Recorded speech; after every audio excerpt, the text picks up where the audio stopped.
Get in the mail, MSX games from Japan. Collecting without fail, those shoot 'em ups, that's the plan. He doesn't just collect them, he also codes them too. Join us and we'll go on electric adventures with you. Hey YouTube, Electric Adventures here with my channel update for October 2018. Sorry, I may have to drink a couple of times. A couple of weeks ago, well, I suppose it was on the 22nd, I had surgery on my spinal cord, or my vertebrae, and not my actual spinal cord. So they went with the gross, they went in through here. As you can see, I've still got a dressing on there and a little bit of a cut throat scar. Also for the interested, I'll put some photos up here of the x-rays after the event. I ended up having a C6-7, which is your lowest C1, counting down from your skull down. That disc completely removed and a cage put in there and screws. Looks gross. And that one fused. Eventually bone will fill in between this, the screw thing there as well, which is why I need to take it easy for a little while. Then the next one up, so that disc C6-7 was completely and utterly shot. That was the one that was obviously causing me the most of my problems and was pressing on the nerve to my right arm amongst other things. And I had C5-6 removed.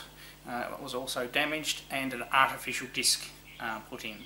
So that means once I have allowed to have some work done on my muscles, I should be able to turn my head with more freedom. That's about all I can do at the moment. I'm not allowed to overdo it or turn my head side to side or things like that for the moment. But the main thing that I'm happy about is I have full control over my hand. And even me holding my hand up this high, I'm not allowed to go any higher for the moment, by the way, for any length of time would have caused me excruciating pain. And this arm used to fatigue extremely rapidly. I can also grip things now as well. So fantastic results from the surgery. So there we go, and thank you for all the kind words and support. But I thought I'd make a video today. Now, as part of the surgery, they actually move your vocal cord and your esophagus out of the way. So if I do cough a little bit, so I've got a drink of water here, get a little dry, because my voice just randomly breaks down occasionally. He says taking a sip. And that's just because of the moving stuff and where everything sits. Alright, so I'm on the mend, I've had the surgery done, I'm actually on leave for a little while, but today, Saturday, first day I've really come into the game room. I did sneak in here a little bit on Thursday afternoon, played a couple of games, absolutely rubbish at them, and was a little bit sore, so went back in. So today I'm just in the game room. I've packaged up a box to go to mate Toby at Collectavision. He bought some stuff and sent them to my house here in Australia, so I'm going to send them off to him.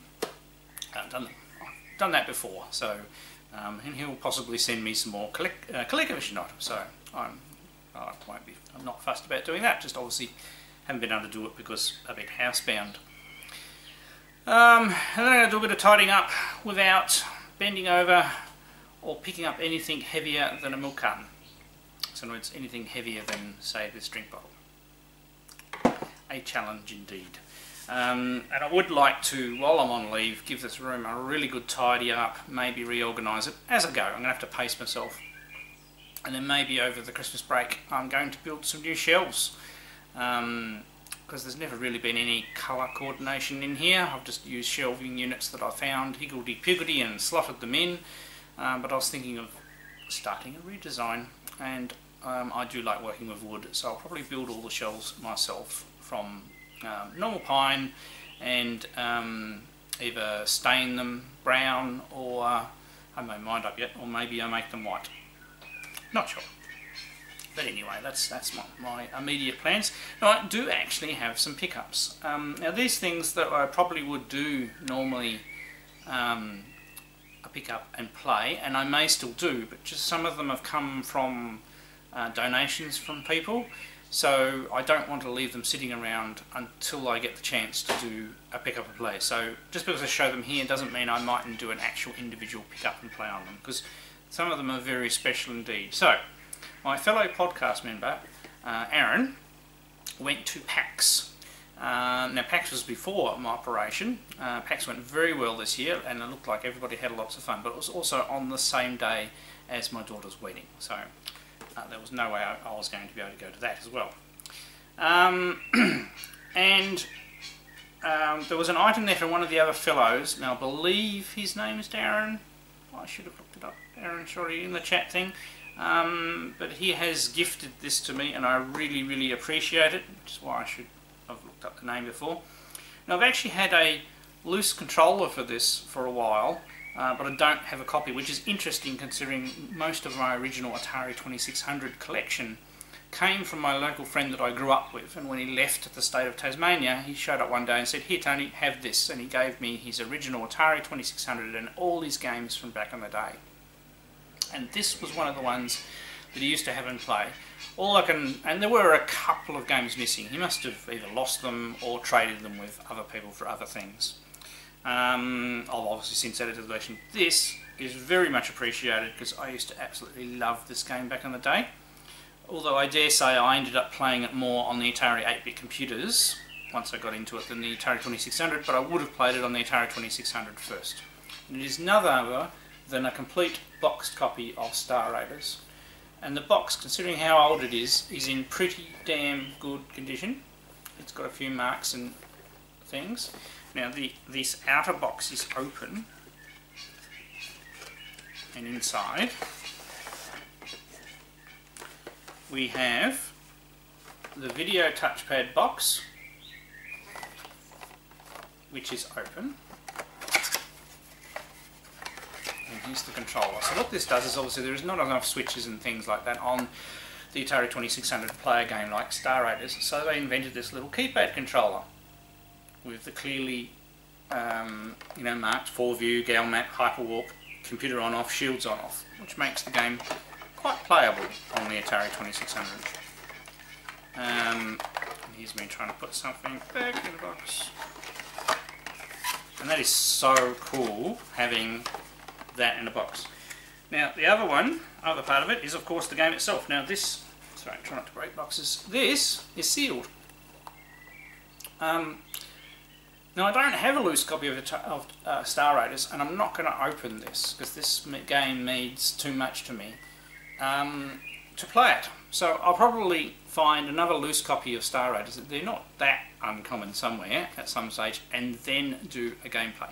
Because I don't have a harmony cart either. If I have a harmony cart, I'd be quite happily do it with that. Maybe I should just buy a harmony cart, I suppose. But isn't that awesome? A sealed copy of Star Raiders. Awesome, and it's a really, really good game, because it has a lot more depth than your average game. You know, you have to fly around the galactic map and clear out all of the Star Raiders, the various things. You've got to, when your shield's getting low and your power's getting low, you've got to go back to your star base, and the enemies also attack the star bases and things like that. Absolutely, totally loved this game back in the day. And it's even got 4 skill levels too, so plenty of replayability. It does say there's a comic book in there, but that might be in the game. I don't know whether it's actually was supposed to be in this box. So we'll never know, because I know I normally do open sealed games, but this is one that just means so much that I'm not going to. I'll get a loose copy to play it, so I really, really appreciate that. And Aaron also gave me this, because he knows I like Star Raiders so much. Now I have played Star Raiders original on the Atari 8-bit, and I have it, and I have played Star Raiders 2 on the Atari 8-bit, but I don't have a copy of it, I will say. I played a pirate copy back in the day, and that was the game I played a lot, because for those that don't know, it's based on the movie. It's basically the a game they were making for the last Starfighter, and then when they launched it, they turned it into Star Raiders 2.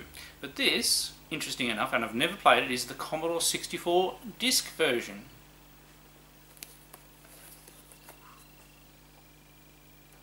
And I'll definitely be doing a gameplay on this. So maybe I'll just do a gameplay video because we've done the pickup part in here. But that's really cool. It's got a little tear in the box, so it doesn't matter. I do not have many Commodore 64 disc titles. It doesn't have its original sleeve, but the disc is in there. I think I've got like Commando. It's an original Commodore 64 disc. I was just trying to think what other ones I have, but thank you very much, Aaron.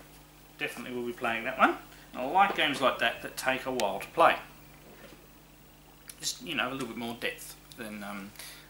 Obviously, do love pick up and play games, and that's why I like shoot 'em ups and things like that. But it's also nice to have some games that you can get your teeth into.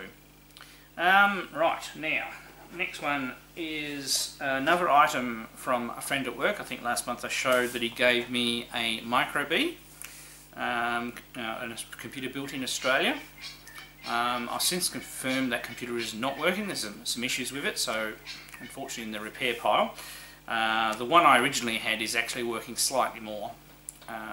But I haven't had a chance, obviously, with the surgery and everything like that. I need to reburn some ROMs and try that and do a bit of circuitry testing. They could have bad RAM. I'll work it out. I reckon they're fixable though, both of them.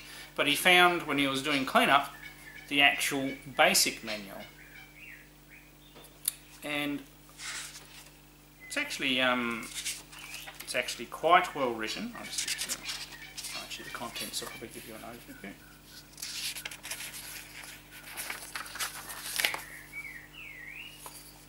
Quite well written and fairly easy to understand.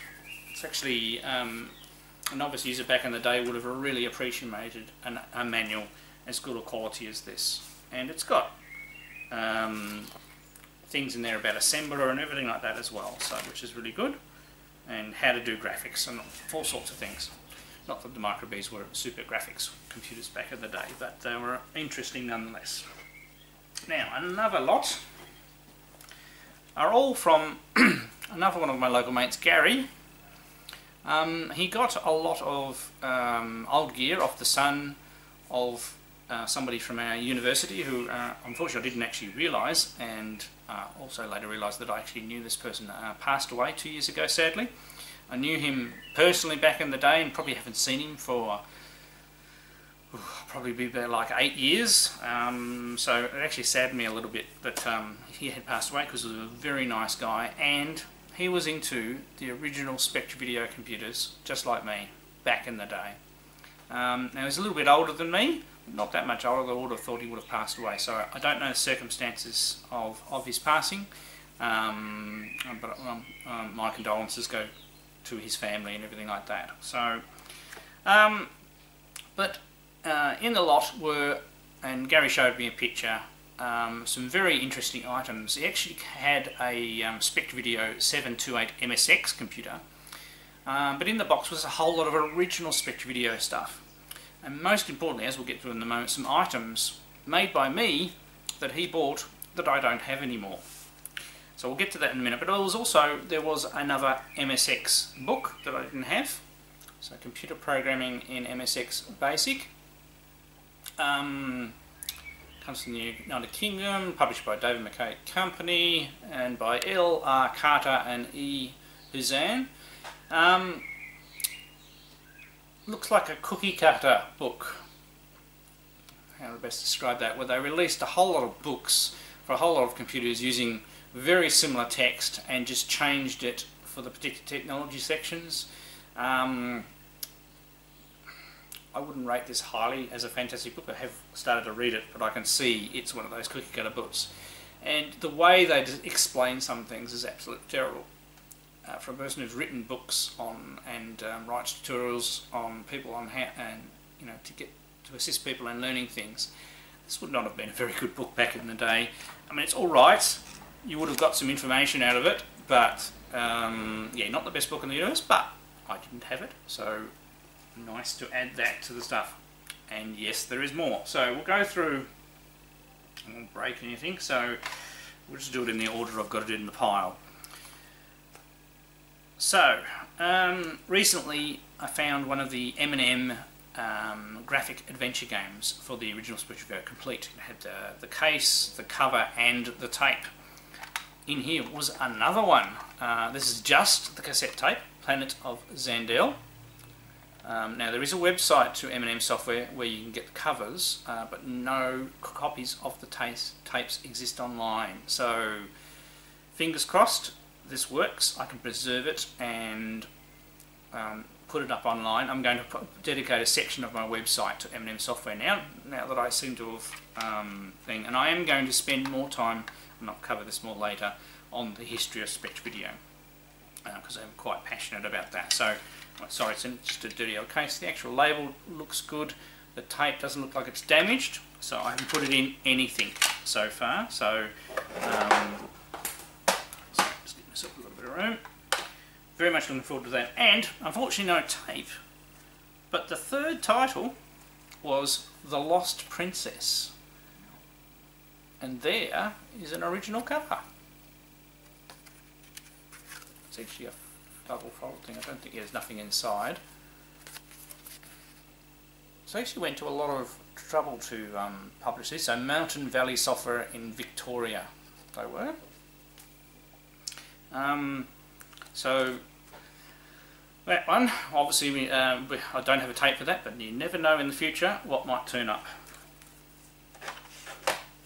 So they are all three of the titles, with the other one that I found recently, which I have been able to load, by the way. There was also this, which I don't remember seeing. Joystick Artist. So they've reused a bit like a VHS tape. These are particularly dusty and dirty. I haven't cleaned anything yet. So this is for the original Spectravideo once again, by df.c.napper. There's no manual or anything, there is just a cassette tape in there.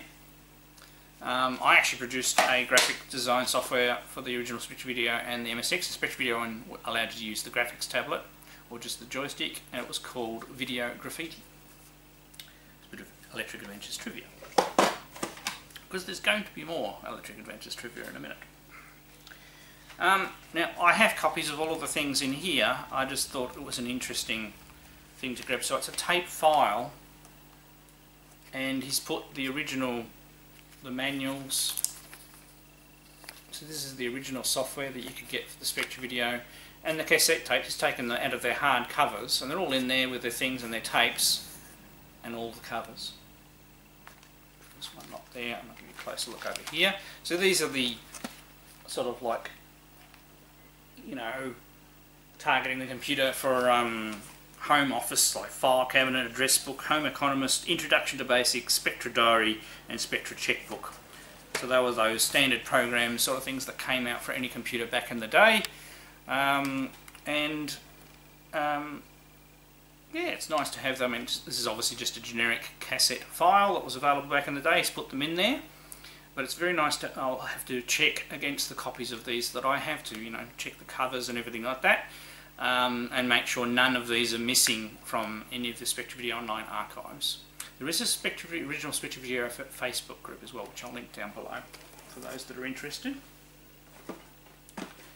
Because the original Spectravideo is important, because it is the machine that the MSX standard was created from. So also, and this is just a bit of interest, because there was no Spectravideo computer in there. There was also a pile of manuals for a super expander and even a Coleco adapter, but none of that hardware has surfaced as yet. Neither was there any actual original Spectravideo hardware.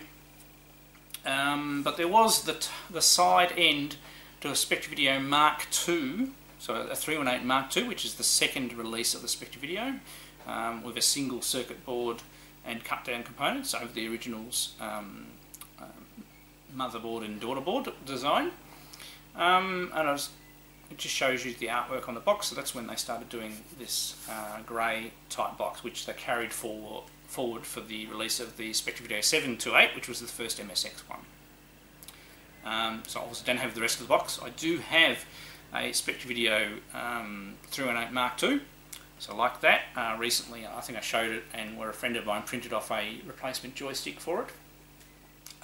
It's the only one of my Spectravideos that doesn't work though, so just haven't got around to trying to fix it and what's wrong with it. Now, next, alright, we'll do magazines next.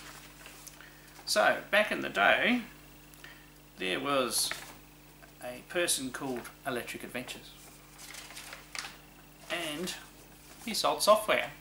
So this is my original catalogue from back in the day. So it has all my software titles there, and more of them there, and more of them there, along with an order form. And then on the back, a subscription form that you could send in to subscribe to the Micros Gazette, which I'll explain about a little bit more on the next thing. But it shows it's a complete original listing, although this is repeated inside the magazine, so I do already have this, but it's just interesting to have this separate. I didn't remember this, but I made these until I found this. So, and I don't have one of myself, so will be preserved. I have yet to scan this one. Everything will be electronically scanned and made available on my website. I also grabbed this because this is the last issue of Computer Forum, which was when I basically bought the assets and remainder of Computer Forum and published the last issue in the Computer Forum mode. So this magazine, as you can see, it's up to volume 2 number 11, so you're up to the end of the 3rd year. Originally started out in the newsagents and quite a large subscription following. There was still quite a reasonable subscription base at this stage, but it was waning, and the guy decided he didn't want to do it anymore. Now I can't remember whether or not my wife drew that picture or not, and there's more about that in a minute. Is there anything interesting in here? Oh yes. Now most interestingly,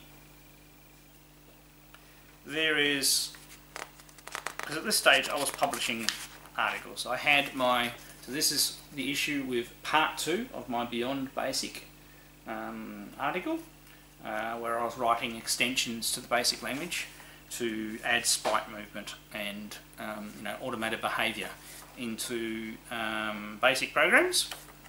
So I was writing articles like that and of that quality myself anyway. So, and I did sell a lot of my software through the magazine.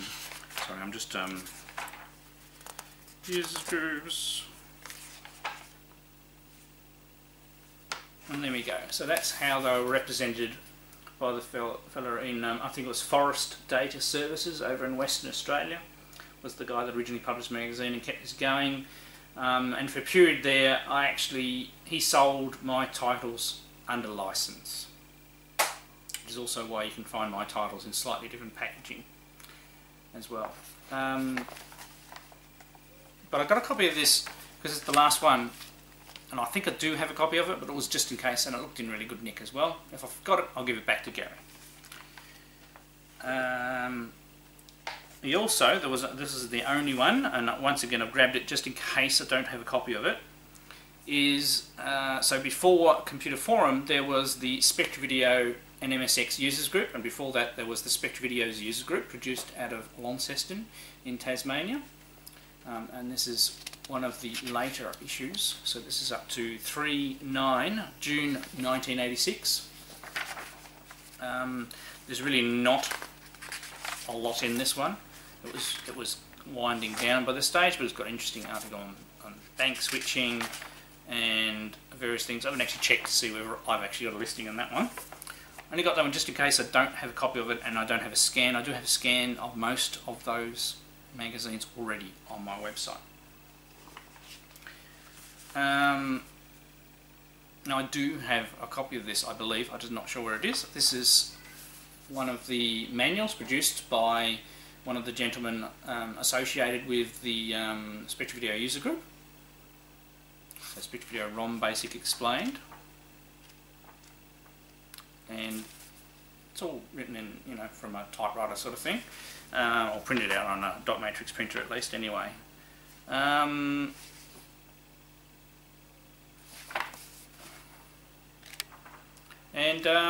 Yeah, I've just got that. I will try and scan a copy of that. This should be able to be removed easily. Then I should be able to feed it into the scanner. I've just got to be careful with these curled up pages. So we'll make that available online as well. Sorry, my message of things. I might have to take a short break in a minute. And last but not least, so I then should have had an issue out. Sorry, drink.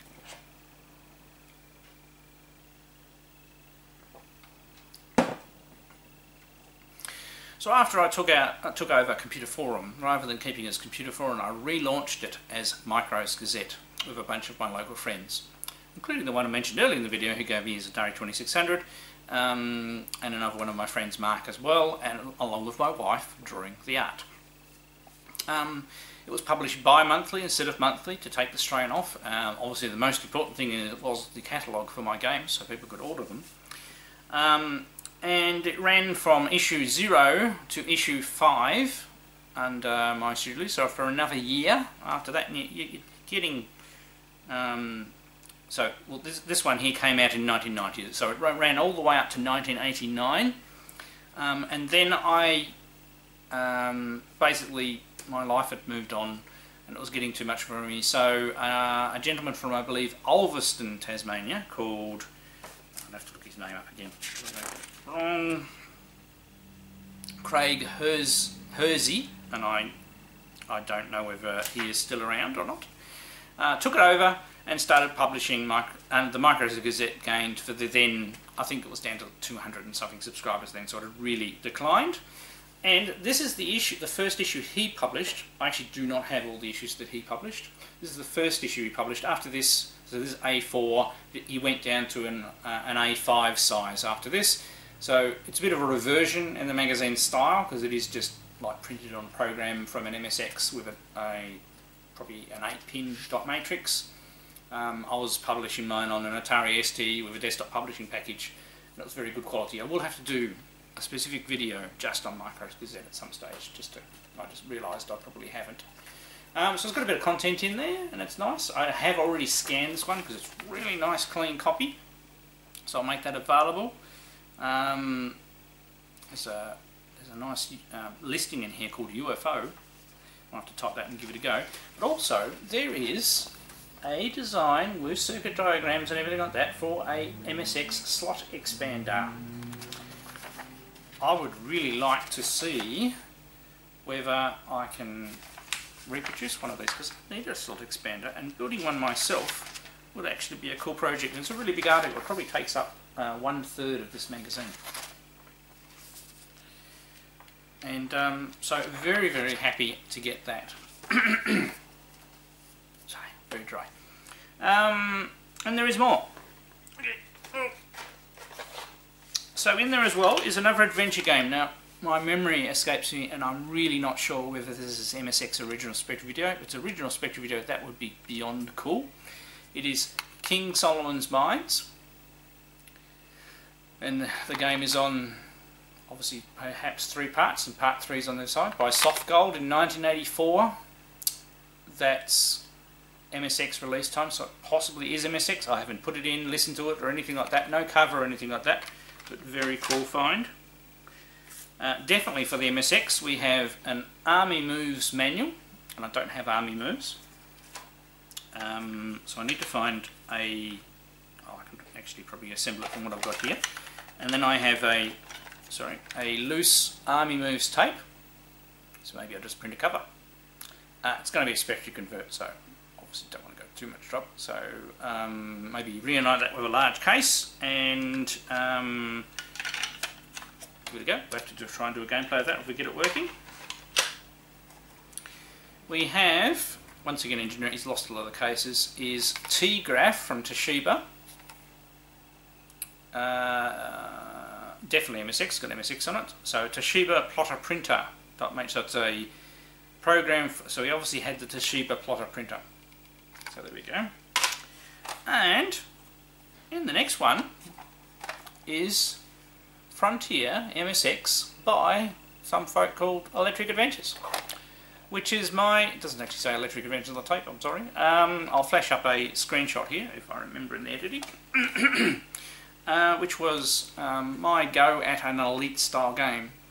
Bearing in mind it is written completely in BASIC, but it is a very, very large game. I'll get to it at some stage in Electric Adventures, the game series. But I've got a few more to go before I get there. But he had a copy of that game, which is cool. And there is more. So, I do not have tape copies of the original Spectravideo versions of my original games. I have them on disc. I have yet to make a disc drive work properly. I have a few of them. I have a few disc controllers, but I haven't got them to work. So I didn't keep tape copies of all of my original Spectravideo games because production of it I got sent to the guy in Western Australia. I do have some of them because he actually sent me a box of tapes, and it did include most of them, but there are some missing ones. So, and these are all for the original Spectravideo. Now he has recorded other programs on side B, so we won't know whether some of them work. So this one is Program Pack 4, Edu Pack 1, and obviously he's put a game on side B. Program Pack 9, haven't got up to that one in my series yet. Program Pack 11, I'm interested in the titles myself. Program Pack 6, I have actually covered that one. Program Pack 3.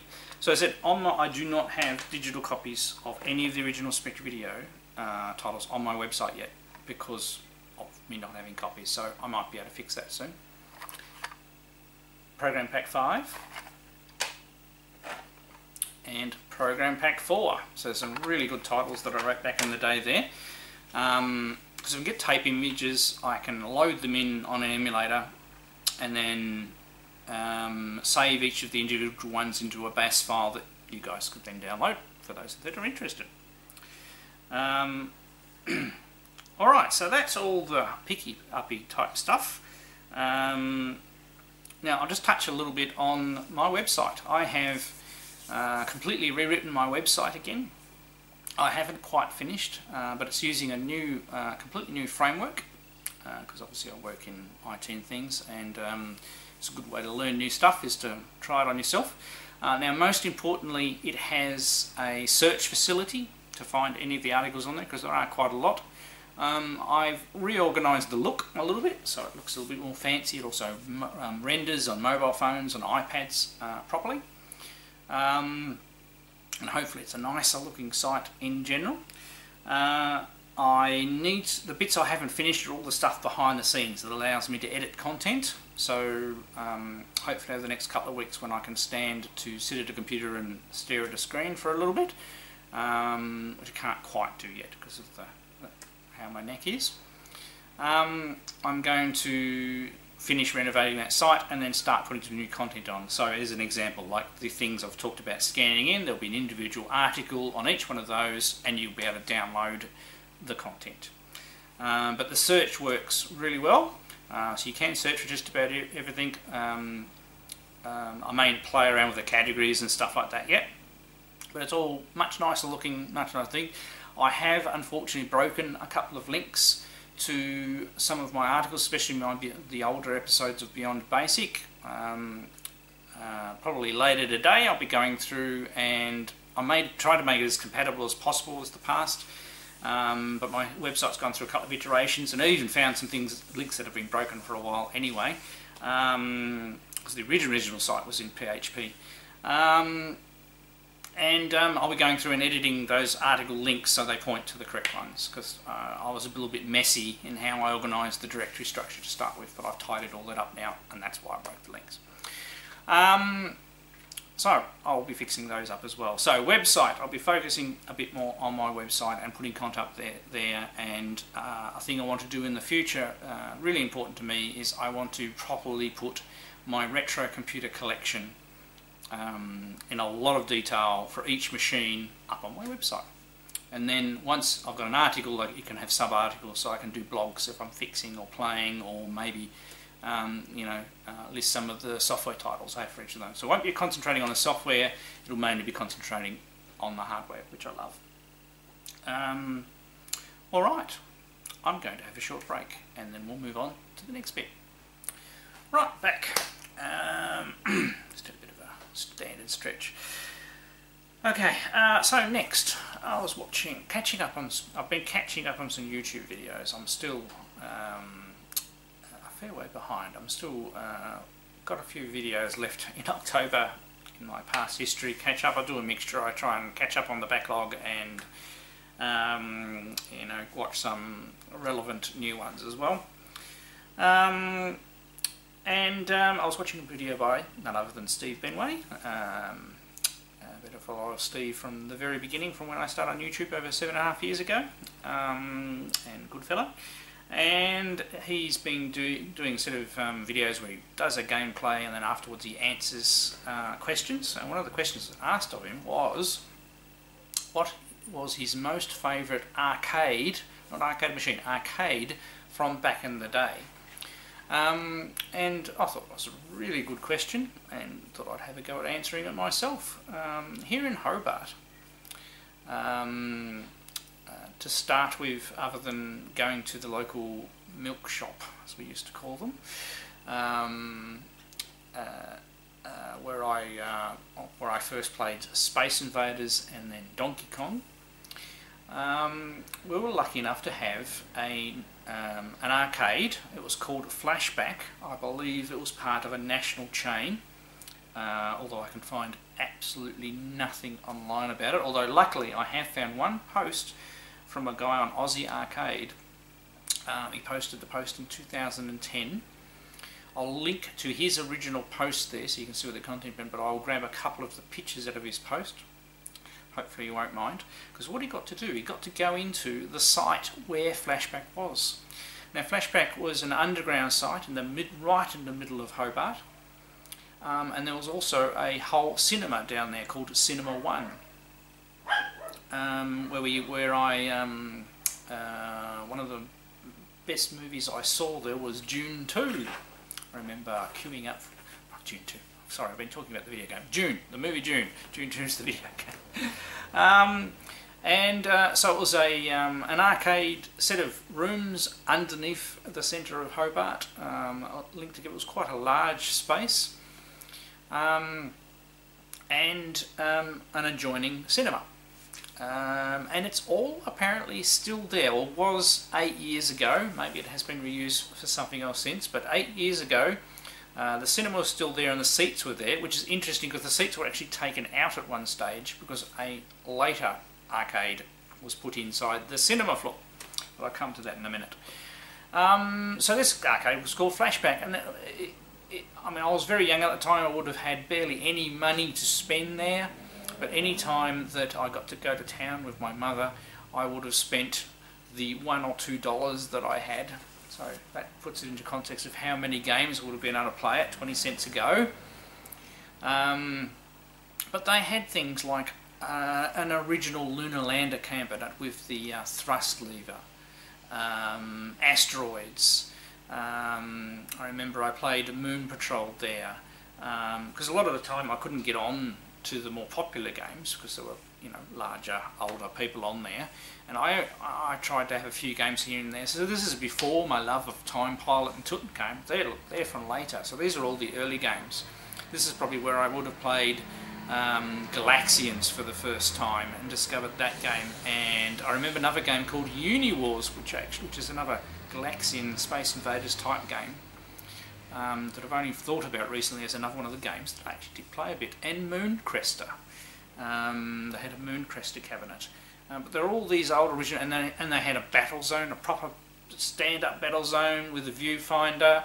They also had another submarine game as well, and it just had all of these original cabinets that weren't the later phase, that would have been imported from overseas.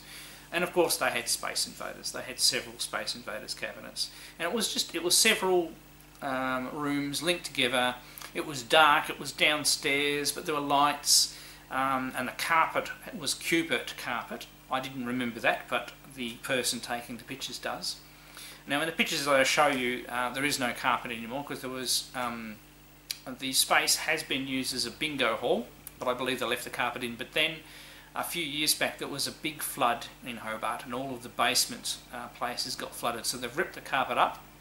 Amazingly, the cinema survived. The cinema must be a little bit further up the hill, and that apparently has carpet and seats, and the screen is still there, and the projector is still there. So there's a perfect opportunity to start another alternative cinema in Hobart.